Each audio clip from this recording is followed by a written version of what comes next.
Gusto mo ba umorder sa Thriftbox?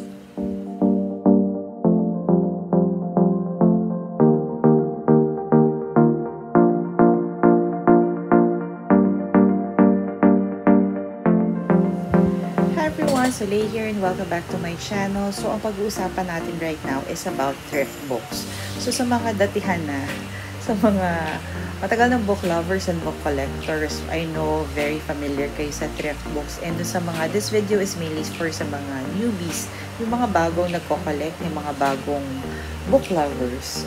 So, ang Thriftbox kasi is like book sale ng Pilipinas pero mas magandang version. When I say mas magandang version, sa book sale kasi tsambahan, di ba? Tsamba-tsamba lang. Pero sa Thriftbox kasi, all you have to do, pag meron kang title, ISBN, or author, ang dali mong hanapin kung ano yung gusto mo. Pag may hinahanap kang libro to complete your collection, or meron kang specific na libro na ang tagal mo nang gustong basahin na hindi mo mahanap-hanap regardless of the format. So, dito yon. So, let's start. Ano ba ang meron sa Thriftbox? So, before ka mag-order sa Thriftbox, you have to take into consideration first na meron ka bang US address or meron ka bang courier. So, una, US address, may kamag-anak ka ba doon? Or kaibigan? Or close friend, BFF? Kailangan super accommodate yung mga yun kasi nakakahiyang magpa-deliver sa kanila. Kasi when you order sa Thriftbox, kailangan maramihan. When I say maramihan, bulk as in like 10 pieces or more para ma-maximize mo yung order mo. Kumbaga, diba, balikbayan box, damihan mo na, sagadin mo na. So, pag hindi kasi nakakahiya. So, ang pangalawang option mo is via courier. So, years ago when we were, like me, when I started collecting, walang halos mga courier na affordable. Unlike right now, ang daming mga couriers na from US to Pinas na nagsiship ng mga books, ng mga stuff. And like for me, I've been using shipping cart and with my other friends, PO Box, ganyan. And then yung ibang sellers na alam ko, iba pa. So, we'll discuss that on the next video. So, yun yung dalawang factors. So, pag meron ka na nun, you can start with the Thriftbox. Sa Thriftbox, you can pay. Ang unang mong, syempre, tinatanong, pwede pa, paano magbayad? Diba? Kasi madali namang umorder eh. Paano magbayad? So, as the Thriftbox, pwede kang mag-debit card, credit card, or PayPal. So, either of those three. And then, pwede ka rin, meron din silang, I think they can accommodate 2 or 3 na addresses na pwede mong input. So, either kung gusto mo sa courier, or sa kamag-anak mo, or sa kaibigan mo. So, i-acknowledge nila yon. Unlike with the other online selling na mga stores, kailangan sa'yo nakapangalan yung address. Sa Thriftbox kasi, pwedeng hindi. Okay.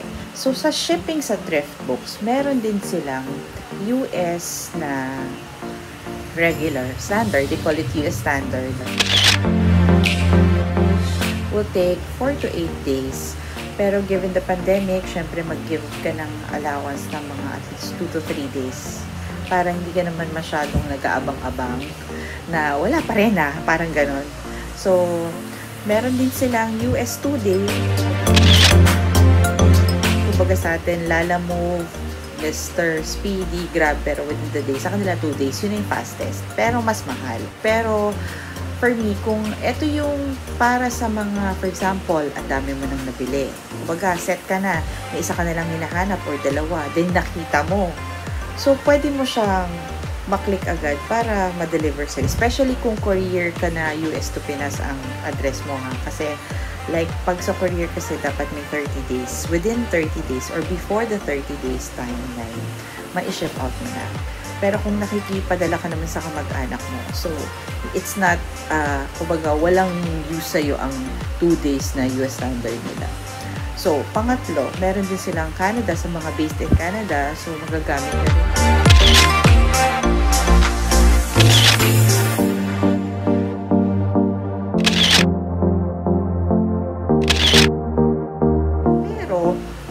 Like yung sa friend ko si Agon, si Russell. Hi, Russell. So, like siya, kasi ang pinaka-complain nga niya, sa Canada, walang parang thrift books eh. So, book outlet lang ang pwede niyang makuhanan na mura for her daughter. So, Agon, try thrift books. 9.99 ha. Check mo. Okay. So, yon. Pero damihan mo yung order. Yun. So, pang-apat, yung sa mga walang balak mag-open ng account for careers ng US to Pinas or wala rin namang balak makipakisuyo sa mga kamag-anak or kaibigan. Gusto nila nung direct. Meron din sila nun, international na shipping, which is nasa $9 din yata. Depende sa libro. So, case-to-case basis.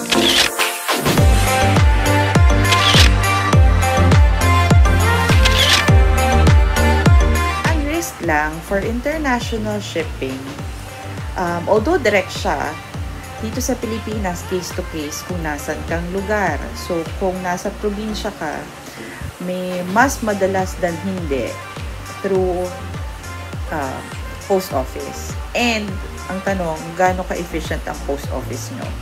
Hindi lang sa yun sa probinsya. So, even sa Metro Manila, ang post office ng Metro Manila, may ibang shipping na diretso sa'yo. Diretso, parang door-to-door, diba?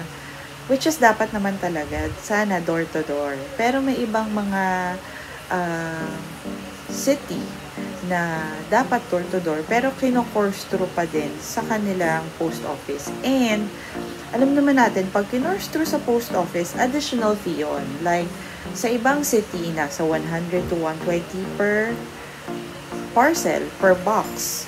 So, another add-on yun sa expenses mo, diba?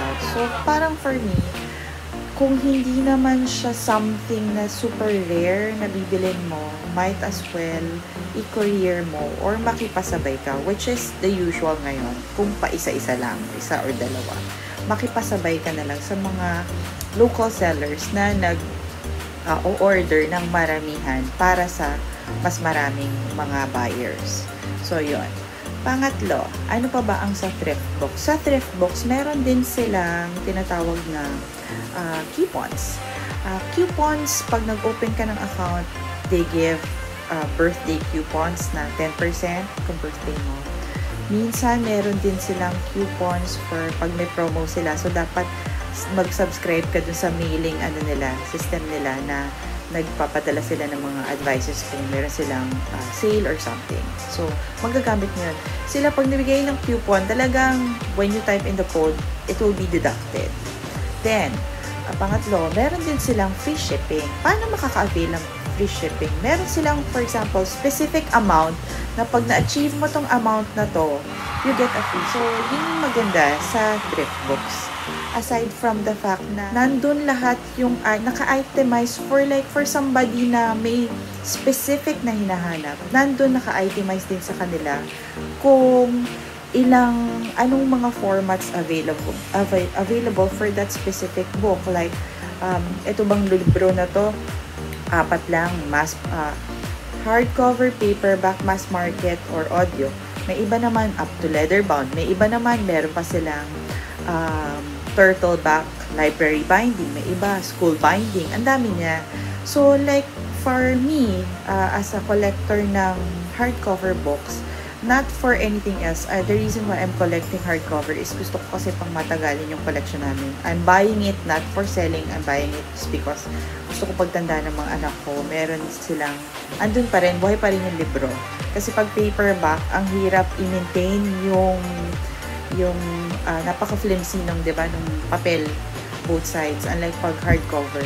So, dun ko siya nakikita lahat kung, hardcover. Pag walang available na hardcover, minsan meron siyang school binding, turtle back, library binding. Ako, basta at least nandun yung binding na medyo sturdy siya kung walang available na hardcover. Chine-check ko pa rin yun sa filter results. And then, may iba rin naman, for example, gusto mo large print, kumbaga, masyadong ang liliit. Like ako, sa mga hinahanap ng anak ko, like for school, instead of buying sa school na for book report, Kasi minsan sa school na pag binili mo yung book for book report na books na sa 300 to 400, paperback lang. So, since I'm given like a few months before mag-start yung schooling, and hindi naman on the first day of class, nagbo-book review na agad sila book report. So, I usually choose buying thrift books, mga used books na hardcover. At least kahit ang presyo niya is nasa 200 to 300 or kahit umabot ako ng 400, hardcover ko naman nabibili. May iba nga akong nakukuha. Hardcover na large print. So, it's easier for kids to read it. So, I'll show you examples of mga books na nabili ko via thrift books. So that's the end of part 1 for this video. Please wait for part 2. Please like and subscribe. Thanks for watching. Bye!